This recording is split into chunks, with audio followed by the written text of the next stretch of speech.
lot of politics in the assembly. I saw one side shouting, the other shouting down the other.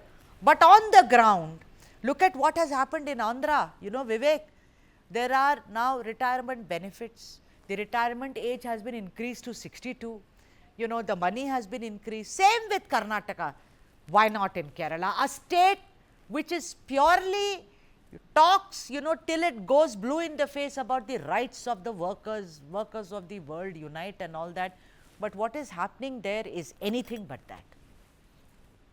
Exactly. So this is a very crucial, issue as far as ASHA workers are concerned, because ASHA workers basically are the one, especially during the COVID time. If you Yeah. remember in Yes, 2019, yes. 2020, they are the ones who were actually striving day in and out, especially to reach out to those people who have been affected due to COVID, who have been working in hand with the government, and government has utilized them, as asked them to work, and they've worked day in and out. Now they are just asking for their pay. Now in this particular case, here they are asking the state government to increase their payment from the basic pay, and they say that with this current payment, it is not possible to work. And also, there are other retirement benefits also which they've been demanding. Also a fixed pay has to be given to them. Now this is exactly what the ASHA workers are asking, but the government is not ready to budge. Remember, the CITU and various other left organizations have harshly, criticized the ASHA workers, saying that they're protesting at the behest of someone else. There is a political agenda behind this. But now that it's become more over political, even in the assembly, now it's become more over a state-wise, a center issue, where the state government has said that, especially Health Minister Veena George has said there are 100 crores that is pending. As far as the central allocation is concerned, that money is not being given, but the BJP says that the entire amount has been given. Now, where is the truth? This is something which we need to find here, because the BJP says they have made the payment, everything, but the state government says that the entire payment is not done. Also, remember, this protest has been going on for the 25th day.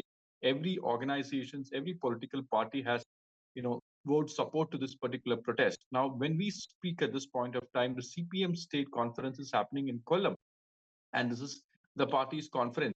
And remember, even in this conference, this matter has not been taken up. And even though the senior leaders have been saying that they are hoping that the protest will end, it looks like the protest will continue for some more days, because the government is not looking to budge at this point of time. Remember, ASHA workers, as far as their work is concerned, they've been working from a morning till evening at most of the time, especially during the COVID time. When the second round, the second COVID, especially in 2020, there were times when they have been asked Yeah, to work for 11 yeah, hours, yeah. 12 hours. 11. Yes, yes. And also, let me tell you, they work beyond their hours also, and they are the backbone of, rural healthcare in Kerala, which has one of the best healthcare systems in the country. Let's talk about politicizing this entire issue, Vivek. It's very interesting that the Congress and the BJP are now speaking in one voice. You see, issues can also actually unite enemies sometimes, or political adversaries, as it were. But I want to know, according to Devika, who joined the show a couple of days ago on your recommendation, she said it is not so simple. Apparently, there is a political outfit which has joined ASHA, and that has riled up Pinarai's government. What are you hearing on the ground? Yes, Sudha, there are allegations that an organization called SUCI and Solidarity has actually supported this protest, and there are also allegations from various quarters that certain fringe elements are also trying to hijack this particular protest, where their members started joining the protest, and trying to make it a protest against the government, where they're trying to use it for their political cost. Now, this is not for the first time that such allegations has come. Even earlier, when there was protest in the Vizhinjam, fisherman, in the fisher folk area, where the Vizhinjam fisherman community has been demanding that the port should not come. Even at that point of time, yes, there were interventions by these kind of groups, but here they say that certain groups have hijacked it. But the fact of the matter is that there has not been any proof as such right now. But yes, there has been allegations, and hence the left government, especially the CITU organizations and the parties like the CPIM, the CPM, are not willing to even hold a discussion. Now that makes the lives of these women ASHA workers very difficult at this point of time, because there has been instances where the CITU leaders have also raised threats against these ASHA workers.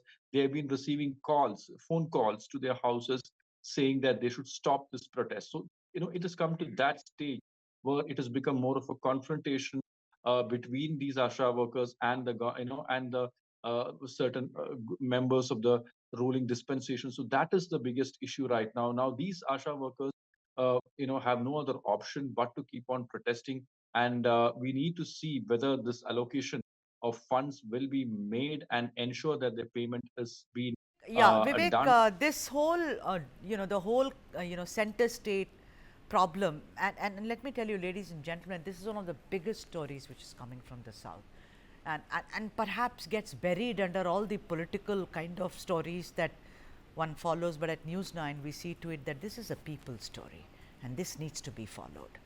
So let me come to you, Vivek. I'm asking you that much like what happened in Wayanad, where the state kept asking for money from the center, and we know that the several meetings that happened over it and how it could not be possible, even this is turning out to be like that, pretty much that. But my question to you is, as a journalist, do you think this will impact Pinarayi and his government, the LDF going forward, really dilute the entire purpose of why is this government in power in the first place? Very true. So that this is surely going to affect, the LDF government. Especially remember, LDF government, the LDF government is now basically, the party which is controlling the entire party affairs is the CPIM. Now they say that they are always with the welfare of the common people, women, and all those people who are downtrodden.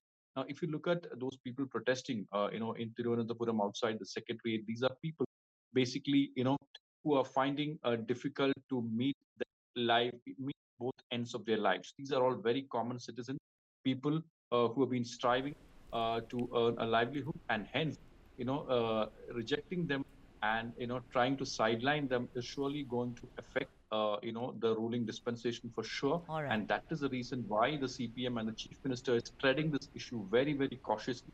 They are hoping that at some point of time they will stop their protest, but Absolutely. as of now, it is clearly going to be embarrassment for them.